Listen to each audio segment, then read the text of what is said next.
As 2023 comes to an end, let's sit down and take a moment to remember all the disasters that happened this year so we can hopefully build a better tomorrow. Let's face it, 2023 was a step down from 2022, which had the best Hollywood sitcom I've ever seen. You know whether Marlon Brando used an earpiece?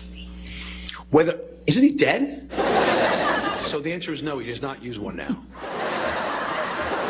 But I'm optimistic about 2024. We may be free from the evils of the Rings of Power for another year, and that is an encouraging thought. This top 5 will focus exclusively on writing disasters, not actor comments, or the box office, or political drama, or other. I love that the company is such a clown show that I have to specify which disaster I'm covering. Of course, I'm not a hater, so I tried to make a top 5 to celebrate the best written Disney movies of the year, but I ended up with a top 1, and it's just an action scene from Guardians 3. Well, I shouldn't say just an action scene, because the year has shown that the writing has deteriorated to the point where even action scenes don't make sense anymore. It's over, I have the high ground in space. You underestimate my power. Whee! I'll be honest, this video is more of a celebration of the worst content in a random category of my choosing with an arbitrary number attached to it rather than a true top 5. Ranking films would be too subjective and would take at least 5 hours. Of course, a film can only be awarded once because I don't want to spend the whole video talking about Quantumania. I also deliberately chose films from Disney Lucasfilm, Disney Pixar, Disney Marvel, and Walt Disney Pictures to make it more fun. Let's start with number 5, Elemental for the dumbest allegory. You showed them, huh? Nobody waters down fire! Yeah! The film is a giant allegory about the experience of first-generation Asian immigrants in New York City. This is swell, but the allegory is bad and it reduces the world to an incoherent, underdeveloped and uninspired mess. The idea of air, fire, water and earth people living together is too big to be confined to the story of 2 Asians going to America. In the documentary about the film, the director explains that when he was a kid, people would throw stones at him and tell him to go back to China. We're not Chinese.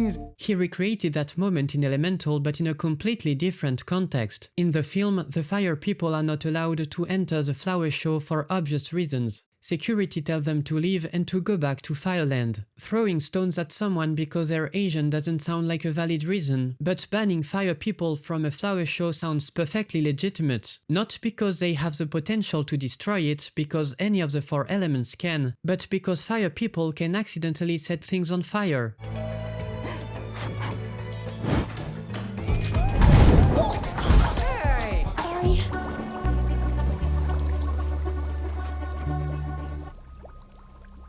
It's too hot in here. You can't choose a world where discrimination makes sense to criticize the made-up social hierarchies of our world. This young boy was not marginalized in New York because he had the potential to kill people just by being there. He was not insulted in the theater because he glowed in the dark. Your documentary made me care about your story, but your film didn't because it's too far removed from the reality you're trying to convey. Everything that happens in the movie through the lens of this nonsensical allegory, and the world is stuck, unable to breathe and expand because of it. I also don't think your allegory means what you think it means. Wade Ripple comes from a world of privilege. Water was there first, and then earth came second, and air would be there, and then fire last. So he would come from privilege, and he wouldn't know that feeling that the world isn't built for you. Elemental City was built by water people for water people, but all the elements are happy and striving in this utopia made by water people, except for the fire people who ruin it because they're not only incompatible, they're dangerous. That's the movie. Now let me apply this allegory to real life.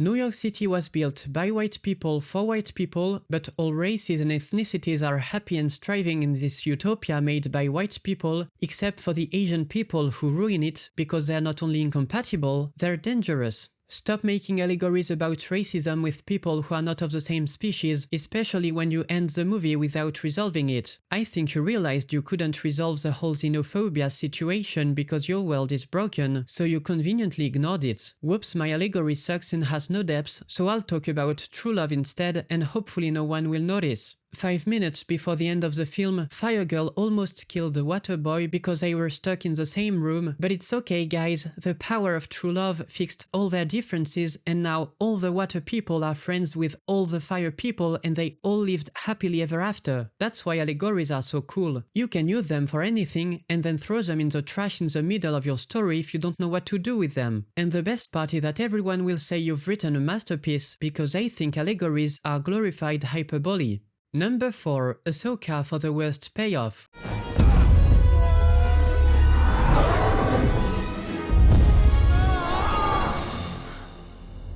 After 8 episodes of incredible character work, Sabine unlocked the Force and it was definitely one of the most satisfying moments of 2023 if you don't think about it. Ahsoka is written by someone who knows Rey should have had more training but doesn't have the ability to fix it. It's not enough to have Rey fail, you need to explain why she succeeds. What makes her go from this to that? This is called the character development. In the case of Sabine, we're told that she trained with Ahsoka for years, but she can't use the Force. Okay, great, that's the setup. She has all the training she needs and she has 8 episodes to grow through meaningful interactions and challenges to unlock her full potential. Sounds simple enough. Unfortunately, the writers think that having Sabine close her eyes 5 times is enough to explain why she has suddenly mastered the Force. Please sit down because I'm about to say something shocking. Holding your arm in the air 5 times is not development. I know, it's crazy. I'm a bit tired of Disney Star Wars, so most of this section will be an unnecessarily long comparison with a completely unrelated film. Well, they're produced by the same person, so I guess that's something. Let's compare the chain of events that leads to Sabine using the Force with Doc and Marty finding a solution to generate 1.21 gigawatts of electricity.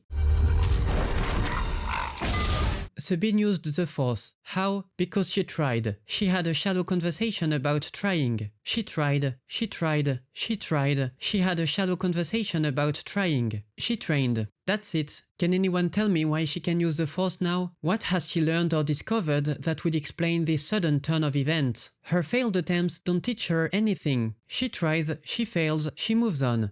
How is this development? How is this a payoff? She overcomes the obstacle because the writers say so and there's nothing satisfying about it because it comes out of nowhere. Let's compare it with Back to the Future. This is the answer.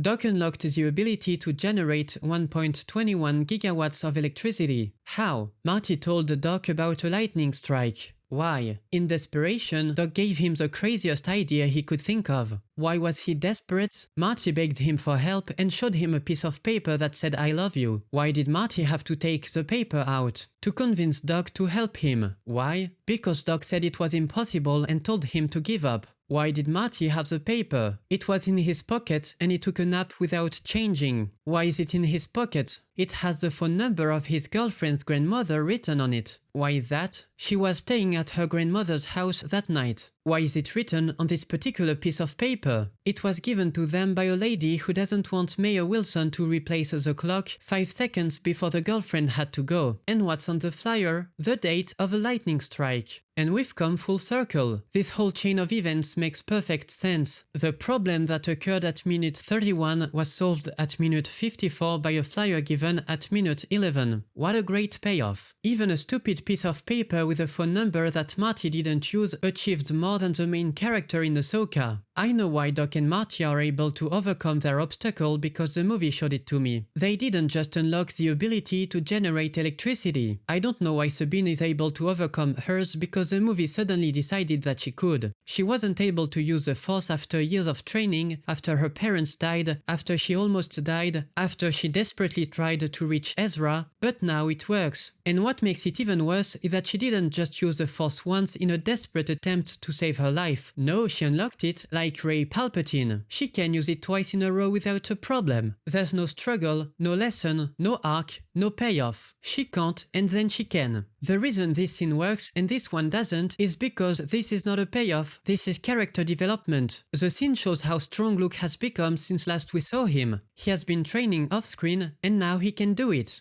In Sabine's case, we've been with her all the time, so when the writers tell us that she's unlocked the Force, it's just not believable. Still, I'm proud of you, Disney Lucasfilm, for trying to learn from your past mistakes, unlike Sabine, but you have a long way to go. Number 3. The Little Mermaid for the worst lyrics. I don't like the songs of Wish because the voice actress is singing instead of acting. This is a scene in a movie, I just want to see the floating lanterns clear. and this is someone trying very hard to win an MTV Video Music Award.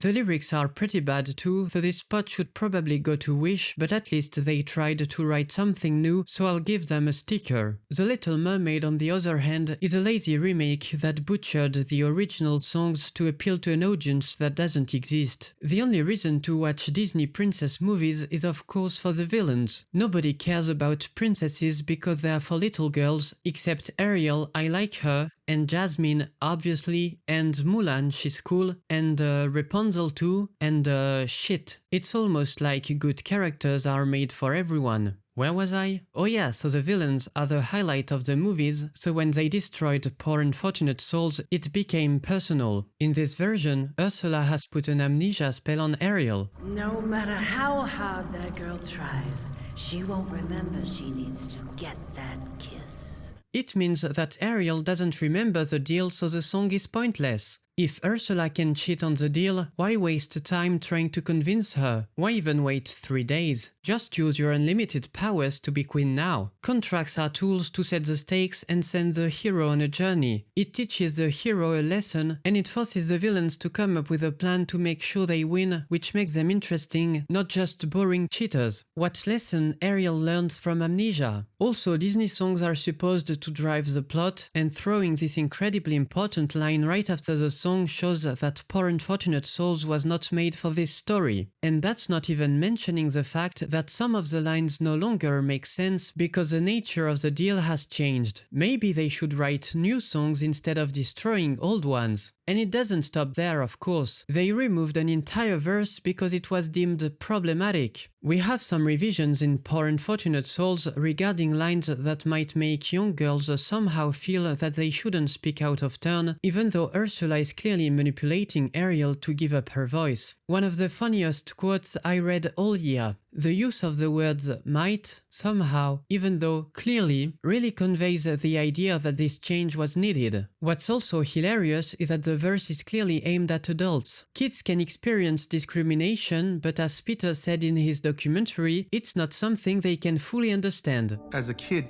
you don't know what that is. You don't know that it's hate. You don't know that it's ignorance. You just think that that's what life is. No little girl is going to listen to this and start thinking about how social constructs affect her experience in a classroom full of 5-year-olds. If you want to protect children from something, Disney, it should be bad writing and poorly characterized villains, because that's more dangerous. If you make the villains less evil, it becomes increasingly difficult for children and even adults to distinguish good from evil. Ursula tells Ariel and little girls that beauty is more important than a voice. But without my voice, You'll have your looks, your pretty face. Ariel is naive and puts her trust in the wrong authority figure. She quickly pays the price when her pretty face is rejected by Eric, who was looking for someone with a voice. I knew it. You're the one I've been looking for. You can't speak? Oh, then you couldn't be who I thought.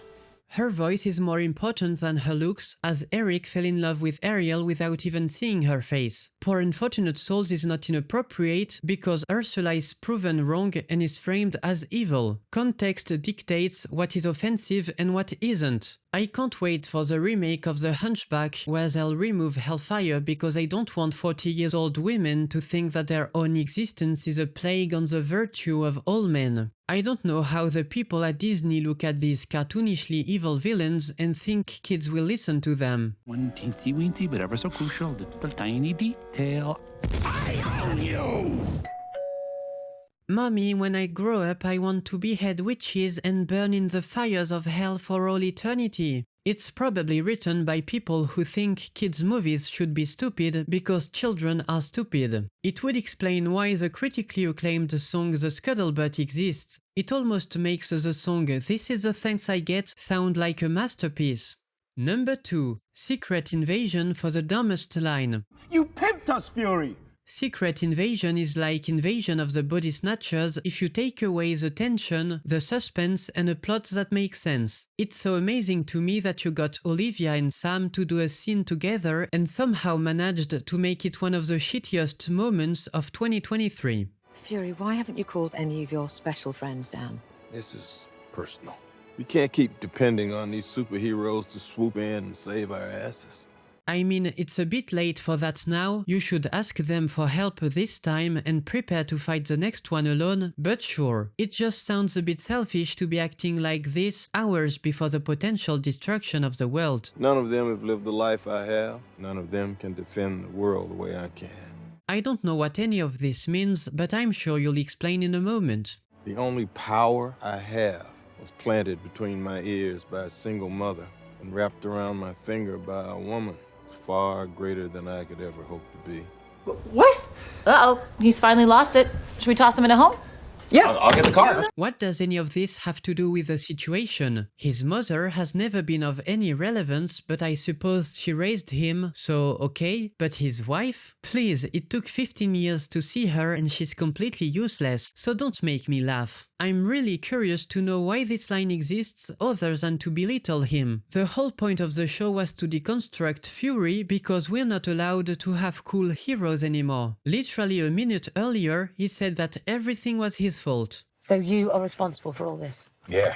So the good things he does are attributed to other people and the bad things he does are attributed to him. What a loser. So we learn that he doesn't want to rely on superheroes anymore and that this fight is personal. Why is that line so terrible? Because of what happens in the next episode. To defeat the villain, he turns a woman into a superhero. Not just any superhero, but one with every single power ever seen in the MCU. Not just any woman, but an alien. Not just any alien, but a Skrull, a species who technically already has superpowers. Not just any Skrull, but an untrustworthy one. So a personal fight means relying on a random alien instead of humans. A fight without superheroes means relying on someone who already has a power and giving them more powers. It reminds me of the time he said he lost an eye after trusting someone and it turned out to be a cat. Last time I trusted someone, I lost an eye.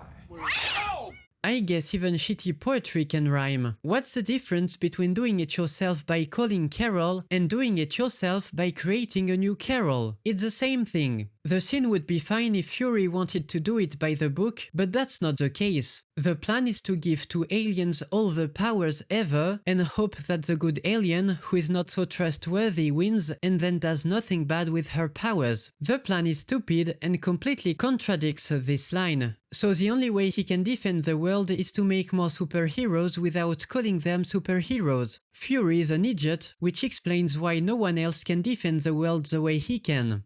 Number 1. Indiana Jones and the Dial of Destiny for the worst character. Me too. From the studio that gave us Holdo and Rose comes Helena, the latest addition to the list of characters who are stupid and totally wrong, yet the writers somehow tell you that they're the best and anyone who disagrees is an idiot. A character designed by a committee with a set of rules defining what she can and can't do for optics. My favorite rule is that the character is not allowed to make fun of disabled people, but she can steal from them. You see, making fun of someone's identity is morally wrong, but stealing is funny and quirky. Helena is supposed to be a femme fatale, a modern one. She gets down on her knees and goes through other people's cupboards looking for booze, because nothing says a strong independent woman like alcoholism. A femme fatale who spends the whole movie eating tacos because according to the committee, smoking bad, so you can't have that. A femme fatale who doesn't have the charisma to say cool one-liners, nor the charm to manipulate men in a convincing way. In short, a femme fatale who isn't one. She also wins the trophy for most insufferable character of the year. She's so unlikable that she makes the mobster threatening her with a knife sound like a friendly and reasonable guy. As I said, bad writing blurs the line between good and evil. The reason this character is great is because she's an asshole, but she knows it, the characters know it, the audience knows it, and the writers know it. No one pretends that she's a good person, no one makes excuses, no one treats her like a poor unfortunate soul. Helena, on the other hand, robbed an old man and left him for dead just because she wanted money. Sorry. Helena! The only thing worth believing in ever is cash. Had an orgasm right after the disabled man and his friends were shot. Bullied and shot on Indy the whole time. I don't need morality lessons from an aging grave robber. Don't tell me all your escapades were noble, selfless quests. You did it for the buzz. Used the death of two innocent people who died because of her to her advantage. Ma'am. Professor Plimpton! She thinks I'm the criminal. He's the one wanted for murder. Nice big picture in the New York Herald. And made fun of the death of Indy's son and his failed marriage. Anyway, family never was your strong suit.